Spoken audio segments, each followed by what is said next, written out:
Welcome to the course of Unix and Shell Programming. This course is for 3rd BTech first sem. Myself G. Prashanti, Vignan Suara Institute of Technology and Science, Department of Information Technology. Previous class we have seen your Unix file system, where Unix file system is a logical method of organizing and sorting large amount of information. So as it is easy for the users to manage their information. Okay, so as to easily access and easy managing of the files, the Unix provides us a well organized file structure. Okay, so here at the top we will be having a root, and below that root we will be having different directories, where in this directory we can store our information.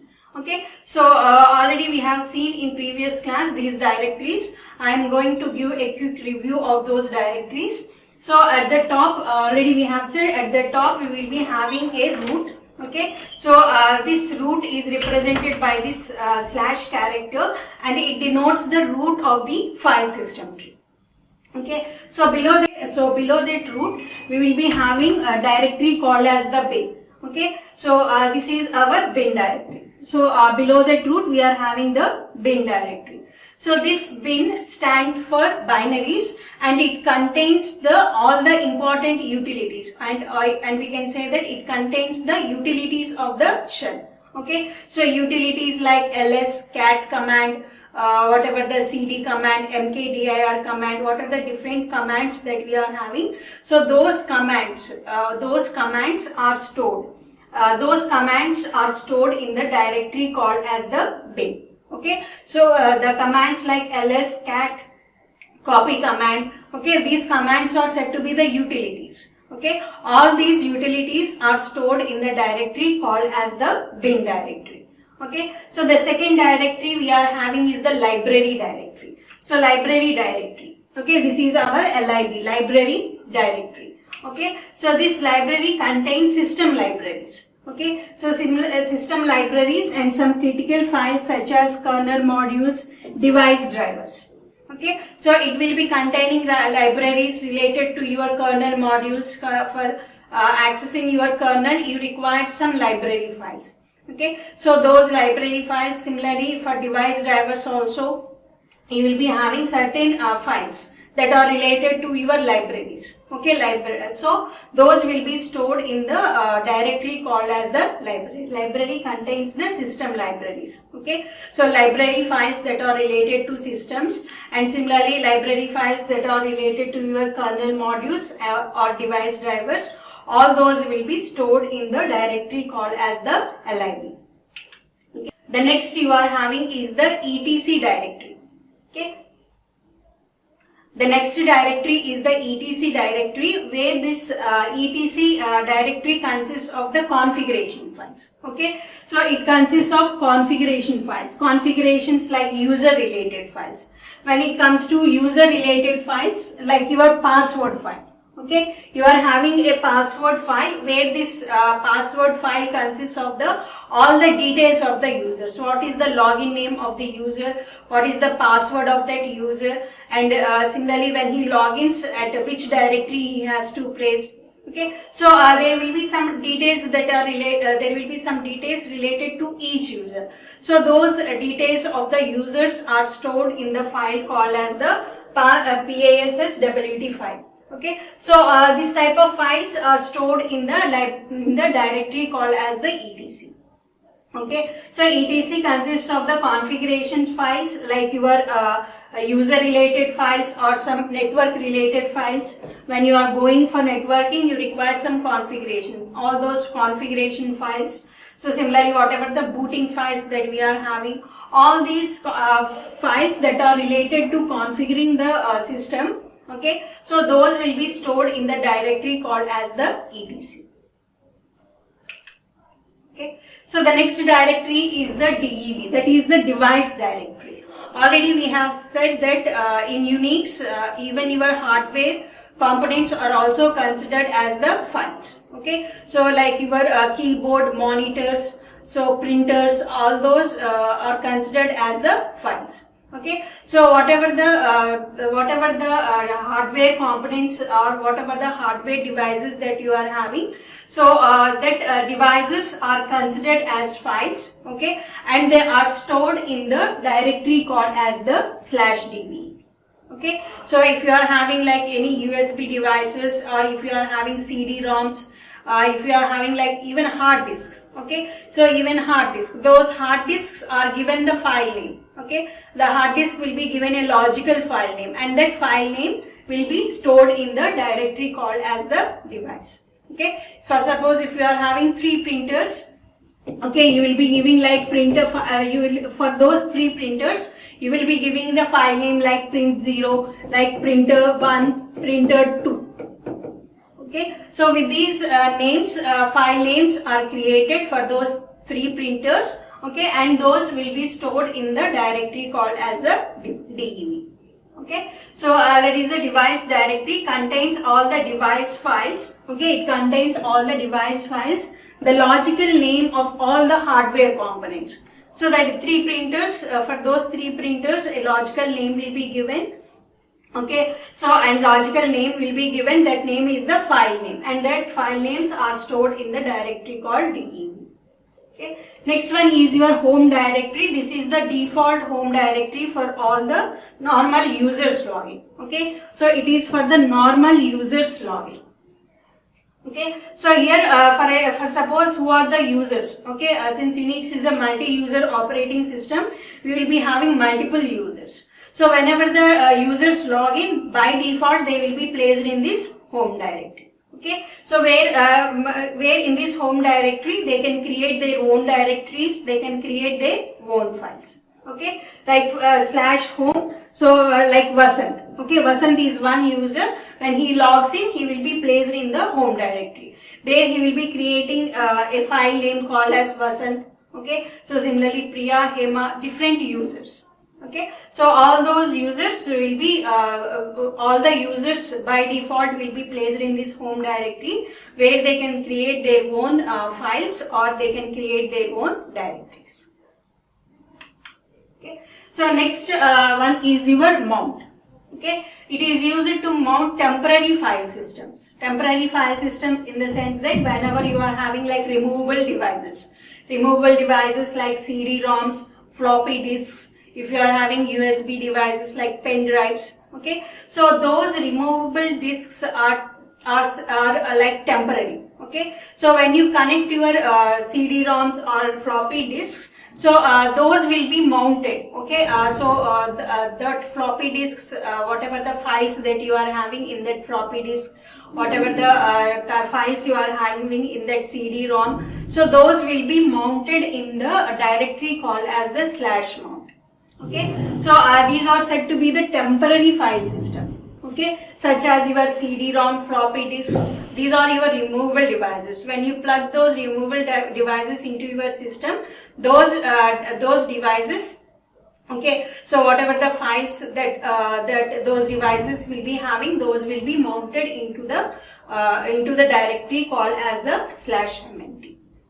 Okay, so and the next directory we are having is the process directory. It contains the information about the processes. Okay, so there will be some system processes. So there will be some system process, and those processes are also considered as files. Okay, those processes are given ID numbers and they are stored. Okay, and the information is stored in the directory called as the PROC. Okay, it contains all the process marked as the file. Okay, there are some system processes that are considered as files, and they will be given some ID number and their information. Okay, and their information will be stored in the directory called as the PROC. Okay, so and root. Okay, /root. This is the home directory for the super user. Super user means the admin. Okay, so here this is the directory for the admin, where the admin will be storing his information, or you can say whatever the files, whatever the configuration files, whatever the directories of the super user, those files and directories of the super user are stored in the directory called as the root. Okay, so this root directory is for the super user. For normal users, we are having /home.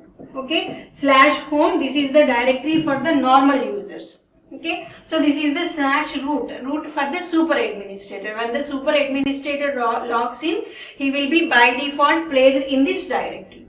Okay, where he can create his own files, where he can placing his own directories. Okay, and for the normal user, when the normal users log in, he will be placed in the home directory, where he can create his own files and directories in this home directory.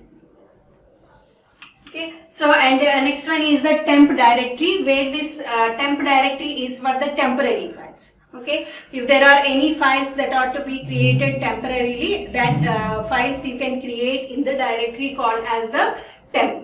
But here what happens is that the files, okay, the files under this directory are deleted when the system is rebooted. Okay, so as long as the system is on, those files will be there.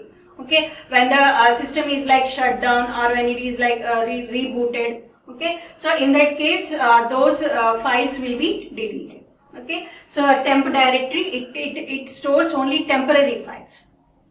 Okay, so it will be having temporary files. The users can create their temporary files in this directory. But here these files will be deleted when the system is like rebooted. Okay, and next directory we are having is the /sbin, that is the super user binary directory. Okay, so here it holds all the root user executable commands. Okay, so root user executable commands like fdisks, reboot, shutdown. Okay, so these are the these are the commands, or we can say utilities that are related to the root user.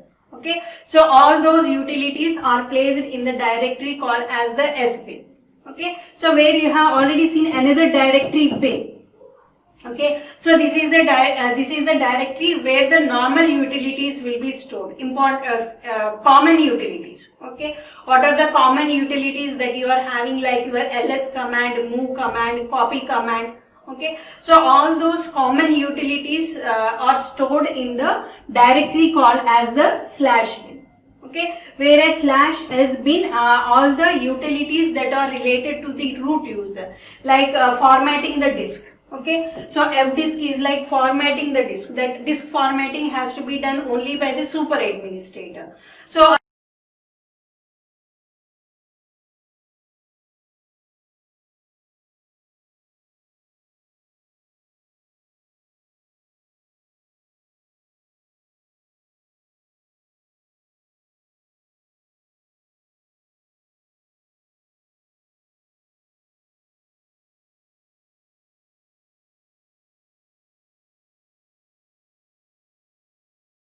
also rebooting, all that has to be done by the super administrator. So all those commands that are related to the super administrator, those will be stored in the directory called as the sbin.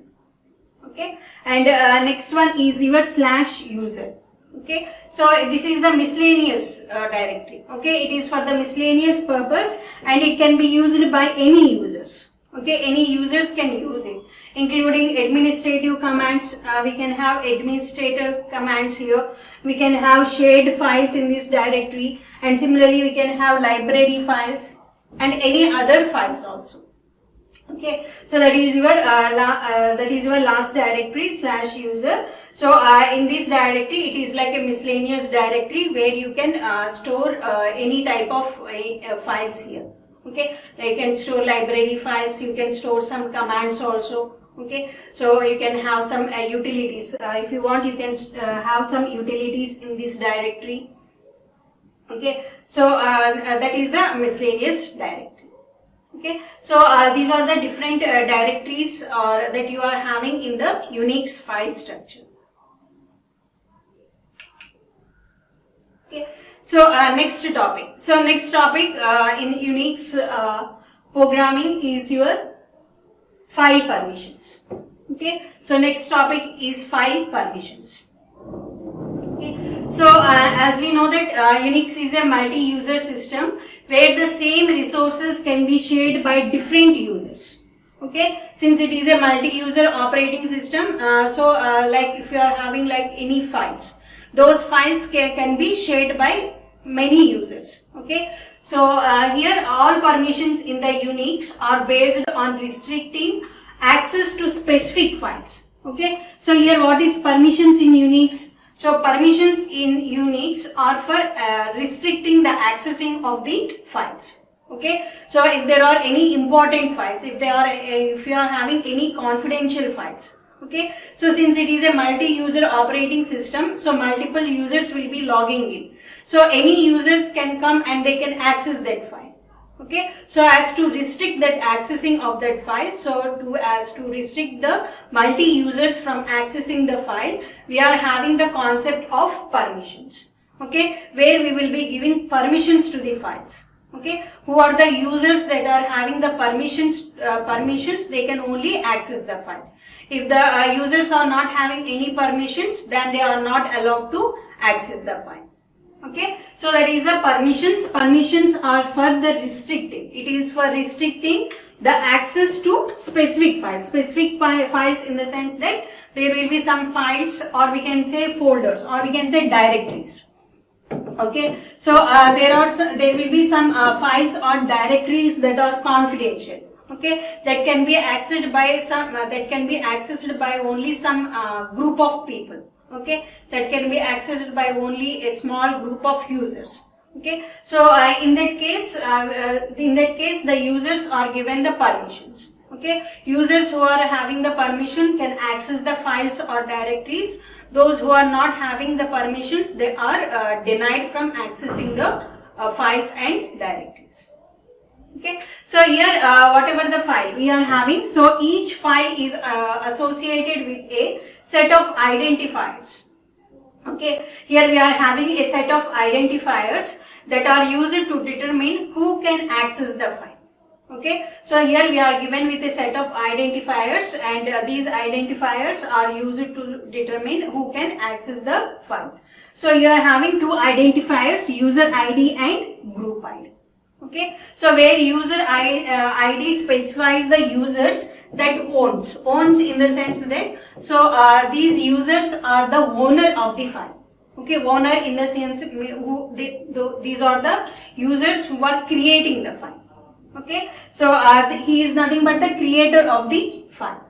Okay, so the person who is creating the file, he is given a ID called as the user ID.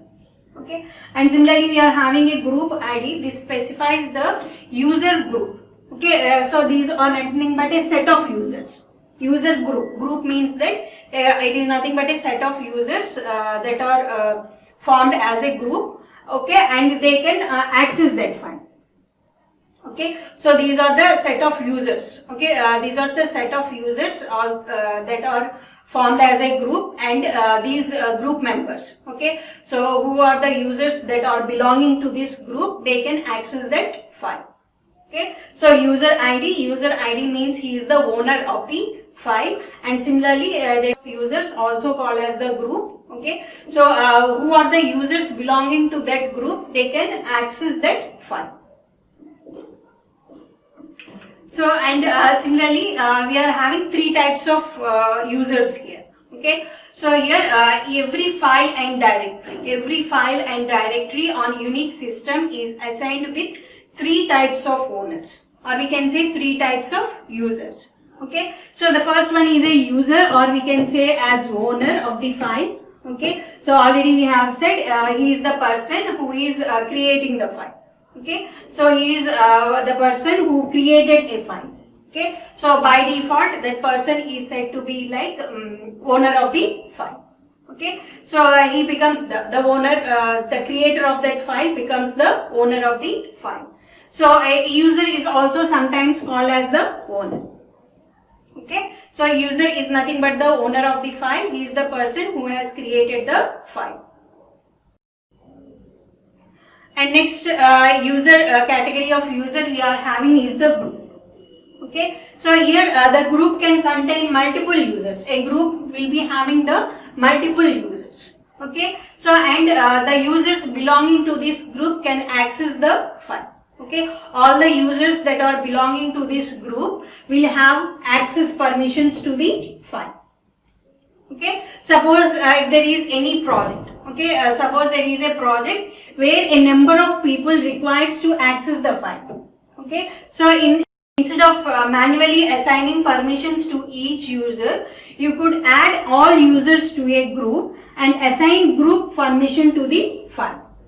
Okay, so if there is, okay, such that only these group members can access the file and no one else can read or modify the files.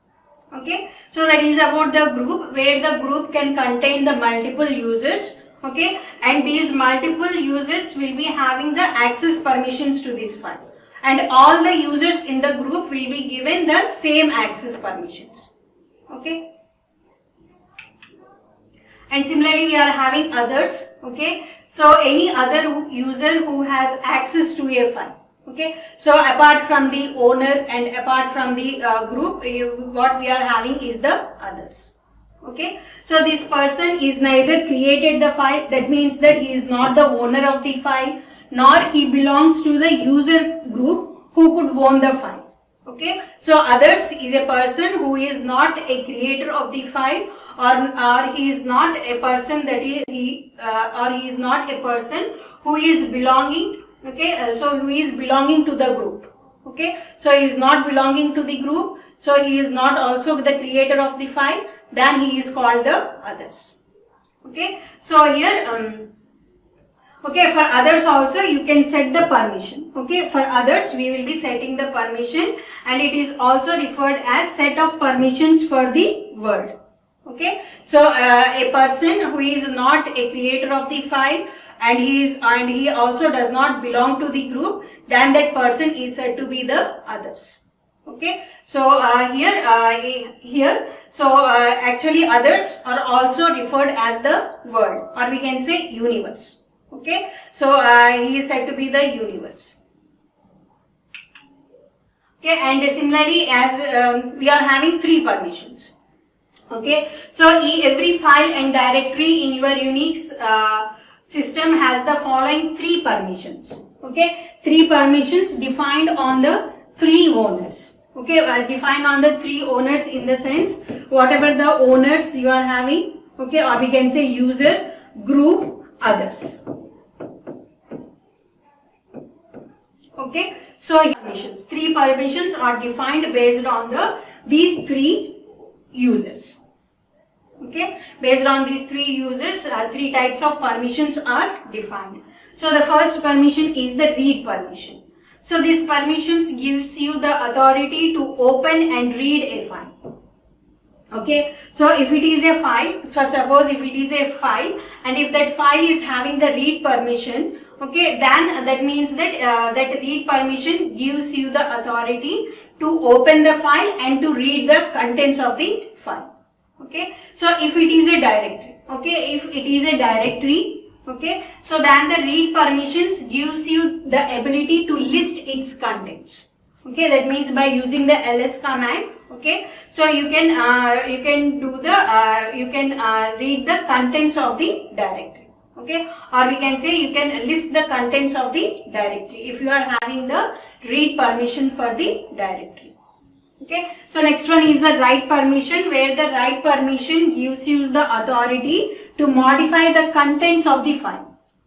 Okay, so if it is a file, okay, if it is a file, then if you are having the write permission, then this write permissions gives you the authority to modify the contents of the file. Okay, if it is a directory, okay, so if it is a directory, you the authority to add, okay, remove or rename files stored in the directory. Okay, whatever the files that are stored in the directory, so you can add directories. Okay, you can add some subdirectories, you can remove the directories that are existing, or if you want you can rename the files. Okay, so whatever the files and directories that are stored, okay, whatever the files that are stored in this directory, or whatever the subdirectories that you are having in this directory, okay, so you can do three types of operation on them. So one operation is add, remove and rename. Okay, so that is about the write. Okay, write permission. If it is a file, then you can do the modification on the contents of the file. So if it is a directory, so whatever the subdirectories and files that are stored in that directory, you can do 3 operations on that directories and files. Those operations are add, remove and rename. Okay, so and third one is your execute. Third permission is your execute permission. So here execute is that if you are having an execute permission, then only you can run the program. Okay, if you don't have execute permission, then you can't run the program. Okay, so execute means that you cannot run a program unless the execute permission is set. If and only if you are having the execute permission, then only you can run the program. Okay, so if the execute permission is not set, okay, if the execute permission is not set, then you might be able to see and modify the program code, but you can't run it. Okay, so if you are not having the execute permission, you can read and modify. Okay, if you are having the read permission, you can read the program. If you are having the write permission, you can modify the program. So and if you have the execute permission, you can run the program also. Okay, but if you are not having the execute permission, then you can't run it. Okay, so and based upon these 3 permissions, so this is the overall picture where you are having the 3 groups: user, group, others. Okay, so where users, these are the owners of the, okay, so owners of the files, or we can say these are the creator of the file.